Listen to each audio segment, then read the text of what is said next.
Graça e paz que vem do Senhor Jesus. Continuando o nosso estudo da Epístola aos Hebreus, vamos analisar hoje o capítulo de número 12, versículos 18 até 29. Faça a leitura da passagem.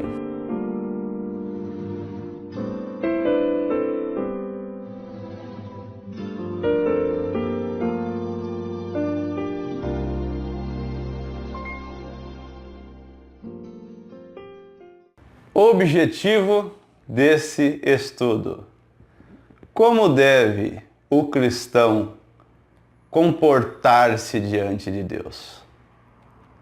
Entendendo esse objetivo, de que forma que nós devemos, após estarmos convencidos da graça de Deus, como nós devemos nos comportar aqui na terra, sabendo que nós estamos vivendo diante da presença de Deus e os olhos de Deus estão todos, o tempo todo, sobre nós. Como nós devemos viver? Este é o nosso objetivo. O versículo 18 do capítulo 12 começa dizendo que nós não temos chegado ao fogo palpável e ardente, à escuridão e às trevas e à tempestade e ao clangor da trombeta e ao som de palavras tais que quantos o ouviram suplicaram que não se falasse mais, pois já não suportavam o que lhes era ordenado. Até um animal se tocar um monte será apedrejado. Bem, devemos sempre nos lembrar, o autor, embora nós não tenhamos certeza quem é, o autor que escreveu a Epístola aos Hebreus, ele escreveu claramente, como o próprio nome da epístola diz, dirigindo-se aos hebreus, ou pessoas de costume da lei judaica, pessoas que nasceram e que viveram debaixo desta lei, e muitos não criam no Senhor Jesus, e um outro tanto estava deixando a fé cristã para retornar ao judaísmo. Ele já começa dizendo, relembrando os acontecimentos de Êxodo 19, o dia em que Deus deu a lei no Sinai e que as pessoas ficavam dizendo: ora Moisés, por que Deus pode falar com você e conosco não? Queremos que Deus fale conosco também. E quando aconteceu todos os eventos citados aqui pelo autor lá no monte, eles correram, e eles não quiseram nem mais ficar na presença de Deus. A presença de Deus na terra causou um medo enorme à face daquelas pessoas. Então ele continua dizendo que de tal modo era horrível o espetáculo que Moisés disse: sinto-me aterrado e trêmulo. Mas por que ele escreve isso? Lembrando a lei que eles tanto amavam, a lei que eles tanto queriam viver por ela, as situações em que ela foi dada. Por que o autor lembra isso? Para nos lembrar: vocês têm chegado ao Monte Sião, e à cidade do Deus vivo, a Jerusalém celestial, e a incontáveis hostes de anjos, e a universal assembleia e igreja dos primogênitos arrolados nos céus, e a Deus, o juiz de todos, e aos espíritos dos justos e aperfeiçoados, e a Jesus, o mediador da nova aliança, e ao sangue da aspersão que fala coisas superiores ao que fala o próprio Abel. Bem, vamos começar por Sião. Sião é um outro nome dado para, por um tempo, se referir a Jerusalém terrestre, como quando se refere no Velho Testamento às portas de Sião. Porém, Sião, ela, em alguns momentos bíblicos, ela vai nos retratar a Jerusalém celestial. Então, tanto é um termo para diferenciar a Jerusalém, os planos de Deus para seu povo na terra, como a Jerusalém celestial. Em relação à comparação do termo Sião o próprio Monte Sinai, onde foi dado a lei, você pode ler a nossa apostila. Envie um e-mail para editoralogosdavida@hotmail.com e eu lhe envio a nossa apostila sem custo nenhum. E aí você terá mais detalhes acerca da diferenciação, né, do Sinai e de Sião.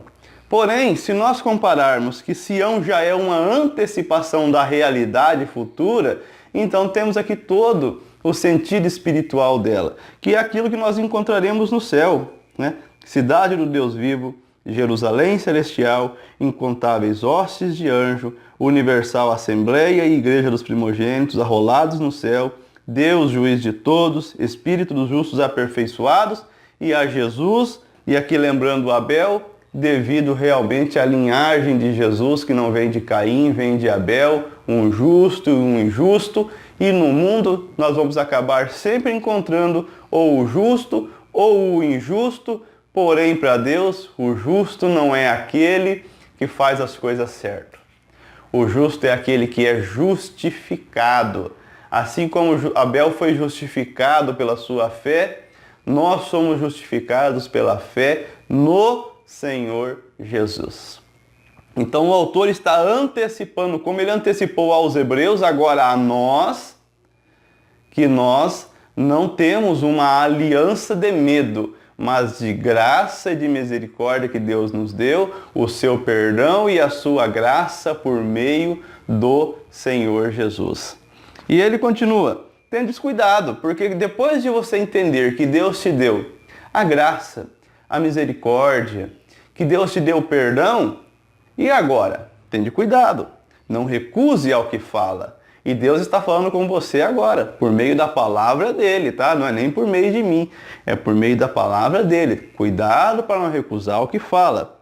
Se não escaparam aqueles que recusaram ouvir quem, divinamente, os advertia sobre a terra, fazendo esta alusão a Moisés, à lei, a todo o tempo judaico, muito menos nós, os que nos desviamos daquele que dos céus adverte, aquele cuja voz abalou então a terra, agora, porém, ele promete dizendo, e aí o autor vai citar a profecia do profeta, ainda uma vez por todas farei abalar, não só a terra, mas também o céu.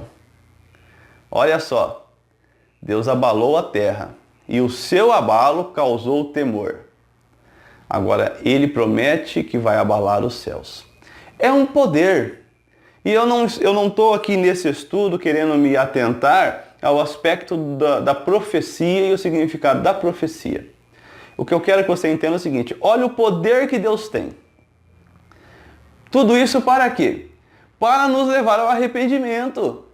Deus não está mostrando a sua glória para nos condenar. Deus está mostrando a sua glória para nos salvar, para que nós venhamos a nos arrepender, a clamarmos o perdão dele, a dobrarmos os nossos joelhos e a pedirmos perdão dos nossos pecados.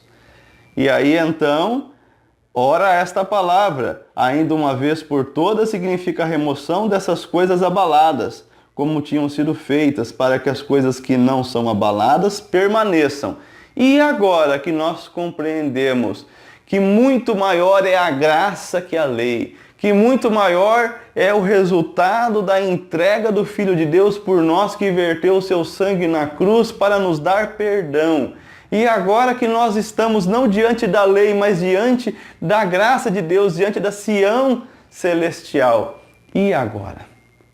E agora? Agora, nós que recebemos um reino inabalável, retenhamos a graça, pela qual sirvamos a Deus de modo agradável, com reverência e santo temor, porque o nosso Deus é fogo consumidor. Assim é que deve viver os filhos de Deus. Como? Retendo a graça, porque a graça foi entregue pelo Senhor Jesus. Ele é a simbologia dessa Sião celestial. Então agora nós temos que reter esta graça e servir a Deus de modo agradável, com reverência e santo temor, porque com Deus não se brinca. Deus é fogo consumidor. Ele é amor, mas é justiça também. Que nós não venhamos a brincar com a justiça dele. Este foi mais um momento Aprendendo o Evangelho Verdadeiro. Eu sou Mário Biolada, aguardo você para nós continuarmos a partir do capítulo 13, a Epístola aos Hebreus. Até mais.